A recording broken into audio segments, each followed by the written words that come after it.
고린도후서 11장에는 사탄의 일꾼들을 경계하는 사도 바울의 메시지가 잘 나타나 있습니다. 사탄의 일꾼을 주의하라고 하는 고린도 교회를 향한 당부, 오늘 이 시대에 우리를 향한 당부의 메시지가 잘 담겨져 있다는 것입니다. 이번에 우리가 코로나 사태를 만나면서 먼저는 우리 자신의 영적인 믿음의 상태가 어떤지를 점검해 볼 필요가 있을 겁니다.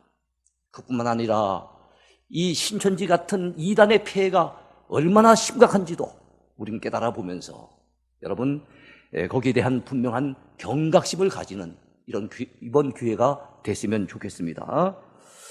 첫 번째 생각해 볼 제목입니다. 주님의 일꾼들과 사탄의 일꾼들의 차이점이 무엇인가 하는 것입니다.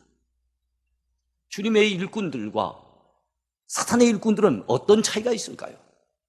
오늘 여러분 고린도후서 11장은 그 부분을 잘 설명하고 있습니다. 첫째, 주님의 일꾼들은 사람들을 그리스도께 인도하려고 열심을 내어 중매하는 자들이라고 사도 바울은 말씀하고 있습니다.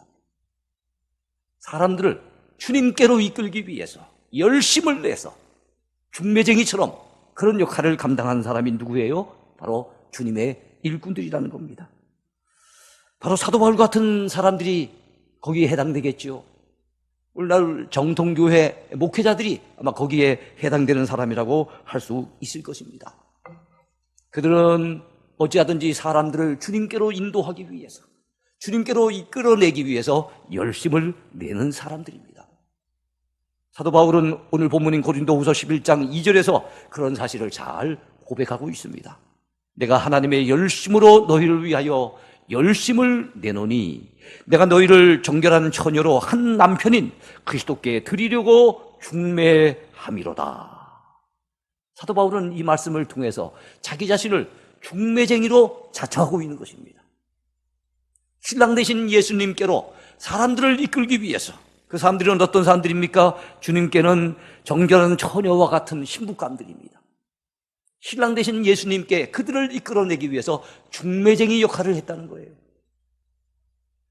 저도 마찬가지고 오늘날 정통교회 목회자들도 마찬가지죠. 어떻게 하면 성도들 주님께로 바로 이끌 수 있을까? 어떻게 하면 주님께로 가까이 하게 만들 수 있을까? 어떻게 하면 그들이 주님을 믿고 신뢰하고 의지하고 주님을 사랑하는 주님의 신부감으로 만들 수가 있을까? 이것이 정통교회 목회자들의 고민이 아니겠습니까? 사도 바울은 그 일을 감당하기 위해서 소아시아 일대를 다니면서 그리고 유럽의 여러 지역을 다니면서 주의 복음을 열심히 전했습니다. 예수 그리스도를 소개하고 사람들에게 예수 그리스도를 알려주는 그 역할을 얼마나 열심히 감당한지 몰라요. 그 역할을 감당하기 위해서는 때때로 고난을 감수했던 사람이 누구였습니까? 바로 사도 바울이었던 것입니다. 그러나 여러분, 이단의 교주들, 사이비 종파의 지도자들은 다릅니다. 그들이 하는 일은 주님의 일꾼들과는 전혀 다른 자들입니다. 추구하는 방향이나 목적이 일반 목회자들과 같지 않습니다. 여러분, 그렇다면 사탄의 일꾼들이라고 하는 이 사이비 종파의 지도자들이 사람들에게 다가오는 목적이 뭘까요? 왜 사람들에게 가까이 다가오게 될까요? 두 번째 생각해 볼 것입니다. 사탄의 일꾼들은 사람들을 사탄에게 이끌려고 열심히 미혹하는 자들이라는 사실입니다. 이 사탄의 일꾼들이, 이 거짓 선생들이, 이 사이비 이단들이 왜 사람들에게 다가옵니까? 사탄에게 이끌기 위해서, 그들의 교주에게로 이끌기 위해서, 사람들을 미워하기 위해서 가까이 다가서게 된다는 것입니다. 그러므로 우리가 주의해야 할 것입니다. 여러분, 사탄의 일꾼들은 사탄 마귀의 본업을 앞장서서 수행하는 자들입니다. 사탄의 본업이 뭐겠습니까? 사람을 미혹하는 것입니다. 우는 사자처럼 두루 다니면서 삼킬 자를 찾아서 그들을 넘어뜨리려고 하는 것이 사탄의 본업입니다. 사탄 마귀는 태초의 에덴 동산의 뱀의 모습으로 나타나서 인간 조상 아담 하와를 넘어뜨린 그때부터 시작해서 지금까지 사람들을 미혹하는 그 일을 쉬지 않고 있습니다. 누구를 통해서 이 일을 수행하고 있습니까? 바로 사탄의 앞잡이 역할을 하는 바로 이 이단들을 통해서, 이 사탄의 일꾼들을 통해서 그 일들을 지금도 수행하고 있다는 것입니다. 여러분, 한국 이단 종교의 계보를 이번 기회에 한번 살펴봤으면 좋겠습니다. 대표적인 것만 좀 설명을 하려고 합니다. 여러분, 한국의 이단 종교에 있어서 어떻게 보면 그 뿌리라고 할 수 있는 인물 중에 하나가 김백문이라고 하는 사람입니다. 김백문. 여러분 보이시죠? 이스라엘 수도원을 세웠던 사람이고요. 그가 쓴 책 가운데는 기독교 근본 교리라고 하는 책이 있습니다. 여러분, 이 사람에게서 나온 여러 가지 이단 사상들이 참 많은데 그 가운데 빼놓을 수 없는 것이 우리 인간이 죄를 지은 것은, 하와가 죄를 지은 것은 그야말로 그 선악과를 따먹었다는 그 부분은 상징적인 부분인데, 이 선악과는 성적으로 사탄과 더불어서 성적으로 타락하는 죄를 지었다.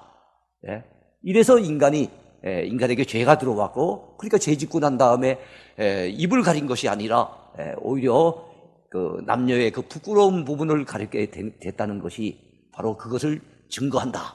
이렇게 주장했던 사람이 김백문입니다. 여러분, 그 누구에게서 들은 기억이 납니까?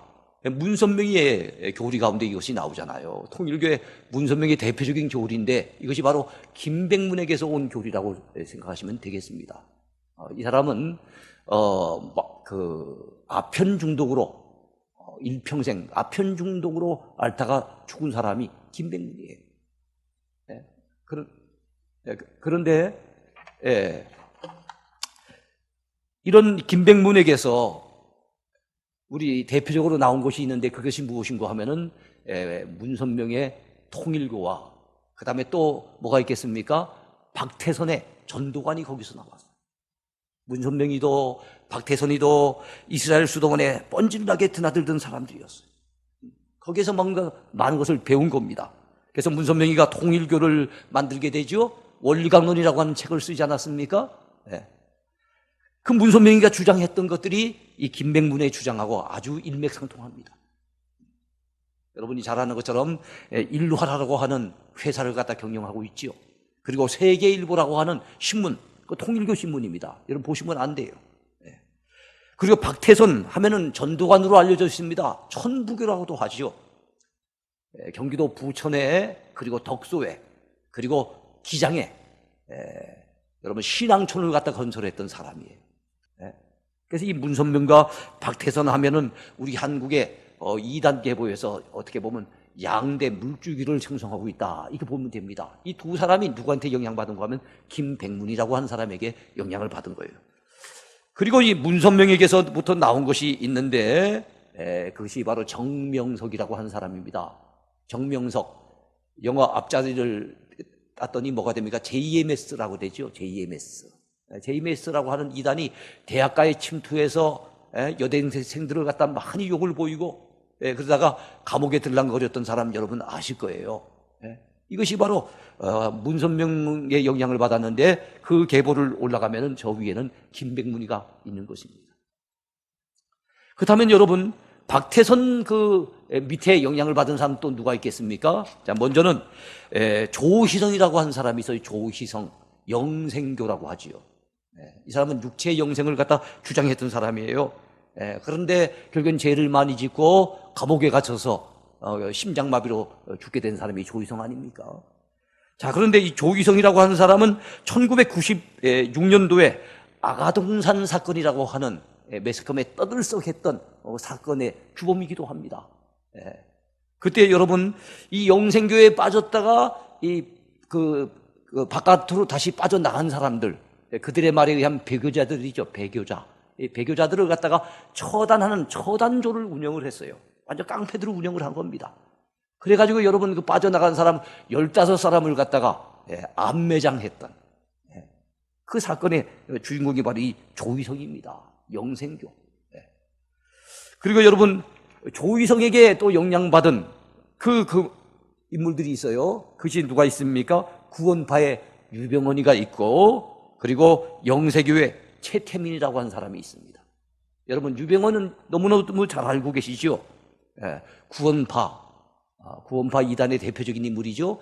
대구 출신입니다. 자, 그리고 여러분, 이 조기성이라고 하는 사람이 영생교가 있었다고 한다면 그 비슷한 시기에 누가 있었는가 하면은 김종규라고 하는 사람이 있어요. 이 사람이 호생기도원이라고 하는 기도원을 운영을 했습니다. 서울의 상도동에서 있다가 나중에 과천으로 이사를 가게 되는데, 여기에 영향을 받은 사람이 유재열이라고 하는 사람의 장막성전이죠. 이 사람은 사기죄로 감옥에 들어가는 사람입니다. 이 사람이 사기죄로 감옥에 갇히게 되자 그 세력이 많이 약화되고, 그 유재열에게서 배웠던 사람, 영향을 받은 사람이 거기서 빠져나와서 여러분이 오늘 잘 알고 있는 바로 이 신천지를 갖다 이룬 이만희가 거기에서 파생이 됐다고 이렇게 보시면 됩니다. 그러니까 이만희는 쭉 올라가다 보면 결국에는 박태선이까지 올라가게 되고, 그 위에는 김백문이가 있다는 것을 우리가 알아야 하지요. 그렇습니다. 이런 이단들의 주된 특징들이 무엇입니까? 종교적으로도 교회에 큰 폐해를 끼치고 있지만 반사회적인 이단이어서 가정을 파괴하기도 하고, 그리고 사회적인 큰 무리를 일으키는 이런 사건에 여러분 주동자로 관여되기도 하는 그런 것을 우리 지나간 역사를 통해서 많이 배울 수가 있습니다. 지금까지의 이런 이단들의 행태를 잠깐 살펴봤습니다만, 우리 주님께서 말씀하셨습니다. 너희가 사람의 미혹을 받지 않도록 주의하라. 여러분, 마태복음 24장 4절 말씀이에요. 너희가 사람의 미혹을 받지 않도록 주의하라, 그렇게 말씀하셨어요. 여러분이요, 우리는 주의해야 될 줄로 믿습니다. 발세가 되면 될수록 우리 성도들의 그 순수한 믿음, 그 참된 믿음을 빼앗기 위해서 여러분, 우리들에게 다가서는 이 이단 세력의 마수가 있다는 것을 꼭 기억하시면서 항상 주의해야 될 줄로 믿습니다. 이번에 두 번째 제목입니다. 사탄의 일꾼들의 특징이 무엇인가 하는 것입니다. 첫째로, 사탄의 일꾼들은 다른 예수, 다른 영, 다른 복음을 전한다는 사실입니다. 여러분, 주님의 일꾼들이 바른 복음을 전한다고 한다면 사탄의 일꾼들은 다른 복음을 전합니다. 이번에 신천지도 여러분이 뉴스에 자주 보셨습니다만은 그들의 간판에 뭐라 그랬습니까? 신천지 예수교 이래 놨잖아요. 그때 그 예수는 누굴 얘기하는 줄 아십니까? 다른 예수예요, 다른 예수. 누구겠어요? 재림 예수라고 일컬어지는 이만희를 가리키는 겁니다. 사탄의 일꾼들의 특징이 뭐냐 하면은 바로 이 다른 예수를 전한다는 것이고, 다른 복음을 전한다는 것이고, 그리고 다른 영에 의해서 움직여진다는 것을 여러분이 꼭 기억을 하셔야 될 것입니다. 사도 바울은 고린도 교회 성도들이 그런 다른 복음을 전하는 자들의 미혹을 받지 않았을까 염려하면서 깊은 우려의 감정을 고린도후서 11장 4절에서 전하고 있습니다. 만일 누가 가서 우리가 전파하지 아니한 다른 예수를 전파하거나, 혹은 너희가 받지 아니한 다른 영을 받게 하거나, 혹은 너희가 받지 아니한 다른 복음을 받게 할 때에는 너희가 잘 용납하는구나. 잘 용납했다는 이 표현 속에서 고린도 교회 성도들 가운데는 이런 다른 영을 받거나 다른 복음을 전달받거나 아니면 다른 예수의 미혹을 받은 그런 사람들이 꽤 있었다는 것을 우리가 알 수가 있는 거지요. 얼마나 안타까운 일입니까?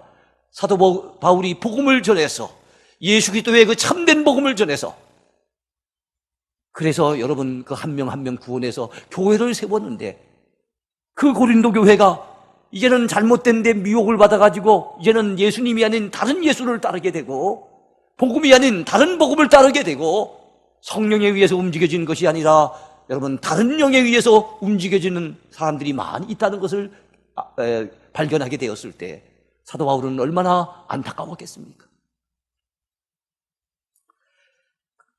오늘날에도 기존교회 예배 방식과 성경 공부에 만족하지 못하고 더 신비스러운 어떤 것, 더 새로운 어떤 것, 이런 것들을 갖다가 여러분 찾아서 헤매는 사람들이 이런 이단 사이비 종교에 얼마나 많이 걸려드는지 몰라요. 조심해야 됩니다. 우리는 바른 복음의 귀를 기울여야지 다른 복음을 따라서는 안 되는 줄로 믿습니다. 요즘 신천지에 대해서는 이미 제가 말씀을 드렸지만 신천지 외에도 우리 한국의 신천지 다음으로 활발하게 움직이는 이단이 있을 겁니다. 그게 바로 하나님의 교회라고 하는 거예요. 하나님의 교회 이름만 들으면 얼마나 좋아 보입니까? 그러나 여러분, 이 하나님의 교회는요, 안식교에서 빠져나온 이단이거든요. 이단에서 또 빠져나온 이단인 거예요. 안식교도 이단인데 거기에서 또 옷을 갈아입고 나온 이단이 하나님의 교회인 겁니다. 안식교 하면은 제7일 안식교 예수 재림교회라고 이렇게 알려져 있지 않습니까? 제7일 안식일 예수 재림교회, 줄여서 이제 안식교라고 합니다만은 그 안식교는 토요일 날을 안식일로 지키고 있습니다. 그리고 유월절을 비롯해서 구약에 굉장히 여러 가지 절기들을 갖다가 강조하는 그런 종교입니다. 근데 이 안식교에서 또 불만을 품고 나온 사람이 안상홍이라고 하는 사람인데, 처음에는 안상홍 증민하다가 하다가 요즘엔 하나님의 교회라고 이름을 바꿨지요. 안상홍이가 죽었습니다. 자칭 재림 예수라고 하던 안상홍이가 죽게 되어지자 그 뒤를 이어서 장길자라고 하는 여인이 나타났는데, 이 장길자를 어머니 하나님으로 갖다 모시면서 섬기고 있는 그 이단이 바로 이 하나님의 교회입니다. 근데 이것도 굉장히 활발하게 움직이고 있고 여기에 빠져든 사람들도 굉장히 많다는 것을 전해 듣고 있습니다. 얼마나 안타까운 일입니까? 다른 복음을 전하는 자들은 달리 말하면 이단입니다. 그리고 사입이죠. 왜 이단이라고 하고 왜 사입이라고 얘기를 하고 있습니까? 여러분, 이단은 달을 이자에다가 끝단자를 씁니다.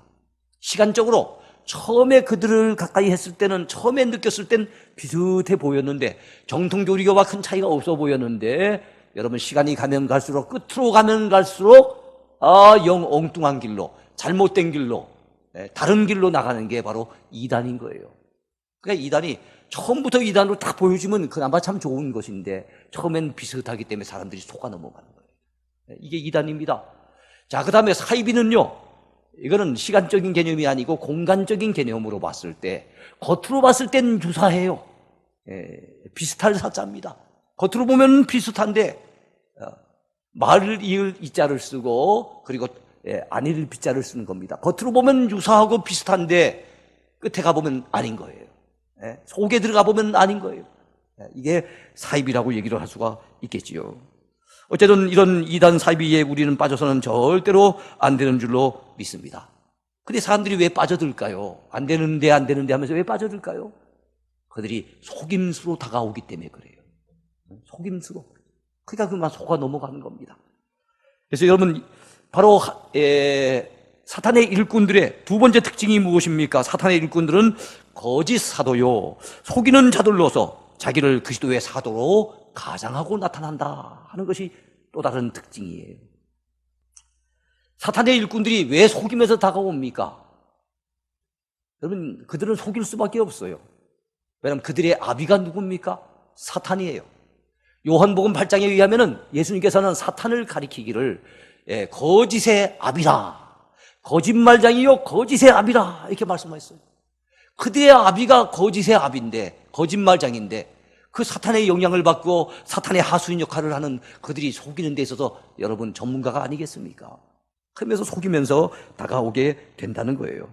오늘 본문인 고린도후서 11장 13절에서 15절까지에서도 사도 바울이 사탄과 그를 따르는 자들이 거짓으로 자신들을 포장하고 사람들을 속인다는 사실을 언급하고 있습니다. 그런 사람들은 거짓 사도요, 속이는 일꾼이니 자기를 그리스도의 사도로 가장하는 자들이니라. 이것은 이상한 일이 아니니라. 사탄도 자기를 광명의 천사로 가장하나니, 그러므로 사탄의 일꾼들도 자기를 의의 일꾼으로 가장하는 것이 또한 대단한 일이 아니니라. 그들의 마지막은 그 행위대로 되리라. 사도 바울이 이렇게 전해주고 있습니다. 그렇습니다. 사탄도 자기를 흑암의 천사가 아니고 광명의 천사로 가장한다는 거예요. 사탄 하면 우린 떠오르는 게 뭡니까? 흑암 아니겠습니까? 검은 존재라고 우리가 느껴지지 않습니까? 그런데 자기 자신을 아주 광명의 천사로 그렇게 가장을 한다는 거예요. 마찬가지로 사탄의 일꾼들도 자기들을 그리스도의 사도로, 의의 일꾼으로 꾸미고 가장한다는 거예요. 그게 사람들이 넘어가는 거죠. 신천지에서 파견한 추수꾼이라는 말 여러분 들어보셨을 겁니다. 기존 교회 교인으로 꾸며가지고 기존 교회에서 버젓이 활동을 하고 있어요. 그러면서 사람들을 갖다가 신천지에 끌어들이고 신천지의 어떤 강사들하고 접촉하도록 만들고 신천지의 교리에 빠져들도록 그게 중간 역할을 하는 그런 자들을 추수꾼이라고 얘기를 하고 있습니다. 그러면서 여러분, 그렇게 그 작은 교회 같은 경우는 거기에 빠져드는 사람들이 한 사람, 두 사람 드러나게 되어지면 아예 교회를 통째로 산 옮기기라고 하는 명목으로 갖다가 여러분, 그들 신천지 교회로 갖다가 옮겨버립니다. 그리고 그들은 여러분, 포교를 위해서는 선한 목적을 위해서라면 어떤 방법을 써도 괜찮다고 얘기를 하고, 그들은 거짓말로 전도하는 것을 뭐라고 얘기합니까? 모략 전도라고 얘기를 합니다. 모략이라는 말로 그럴듯하게 포장을 해가지고 거짓말을 정당화시키는 이단이에요. 그러니까 이 신천지가 가장 대표적입니다만, 신천지뿐만 아니라 이 이단들은 거짓으로 사람들을 속이고 거짓으로 사람을 미혹하기 때문에 사람들이 거기에 넘어가게 된다는 거예요. 이제 오늘의 말씀을 맺으려고 합니다. 지금까지 우리는 고린도후서 11장의 말씀을 통해서 사도 바울 당시에 사탄의 일꾼들과 함께 현재 큰 문제가 되고 있는 한국교회 대표적인 이단의 폐해 사례에 대해서 잠시 살펴보았습니다. 다행히 우리 한국에는 외국에서 들어온 이단들은 점점 약해지고 있어요. 여호와 증인도 과거보다 많이 약해졌고, 몰몬교 이단이라고 하는 이단 여러분 아시죠? 몰몬교도 거의 약해졌습니다. 그런데 우리 한국 안에서 자생하는 이단, 새롭게 생겨난 신흥 사이비 종교, 이런 이단들이 우리 한국 사회에 큰 영향력을 끼치면서, 그리고 한국 교회에 큰 폐해를 끼치면서 지금도 많이 활동하고 있다는 사실입니다. 그리고 한 이단이 무너지는가 싶으면은 그 새끼를 쳐가지고 거기서 영향받은 또 다른 이단이 일어나고 또 다른 이단이 일어나서 우리 주님의 예고처럼 여러분, 이 이단이 아예 참 없어졌으면 좋겠는데, 이번 기회에 완전히 자취를 감춰버렸으면 좋겠는데 그렇지 않다는 것이 성경의 예언이에요. 마지막 때가 되면 될수록 이 이단, 이 거짓된 거짓 선지자, 거짓 그리스도는 더 많이 나타나서 여러분 성행하게 될 것을 주님은 예고하셨습니다. 그러므로 우리는 조심해야 할 것입니다. 거짓과 속임수로 사람들을 미혹하는 이단 세력의 괴수와 그들을 따라가는 어리석은 자들의 말로가 얼마나 비참하고 끔찍한지를 성경은 말씀하고 있습니다. 경고하고 있습니다. 그러므로 여러분, 우리 모두는 그들과 함께 멸망의 자리에 빠져들지 아니하도록 항상 우리의 이 순수한 믿음, 이 소중한 믿음을 잘 지켜나가야 될 줄로 믿습니다. 종교교육자 마틴 루터는 이런 말을 했어요. 새가 내 머리 위를 지나가는 것은 내가 막을 수 없다. 그러나 그 새가 내 머리 위에 집을 짓는 것은 내가 막을 수 있다. 그랬습니다. 여러분, 이단 사이비들이 활개치며 활동하는 거, 그건 우리가 막을 방법이 없어요. 그러나 그들의 잘못된 사상에 빠져들지 않는 것, 조심하는 것, 그건 우리가 감당할 수 있는, 우리가 또 감당해야 될 우리의 몫인 것을 여러분 믿으시기 바랍니다. 아무쪼록 이번 코로나 사태를 통해서 우리는 우리 자신의 영적인 상태도 되돌아보는 기회를 가져야 되겠지만, 이 이단의 폐해와 이 이단의 심각성에 대해서도 우리 경각심을 느끼면서 앞으로 이단의 이 잘못된 사상에 빠져들지 아니하도록 영적으로 항상 깨어서 근신하며 주의해야 될 줄로 믿습니다. 아무쪼록 이 코로나 사태가 다 지나가기까지, 이 재앙이 끝나기까지 여러분 모두가 주 안에서 늘 건강하기를 바랍니다.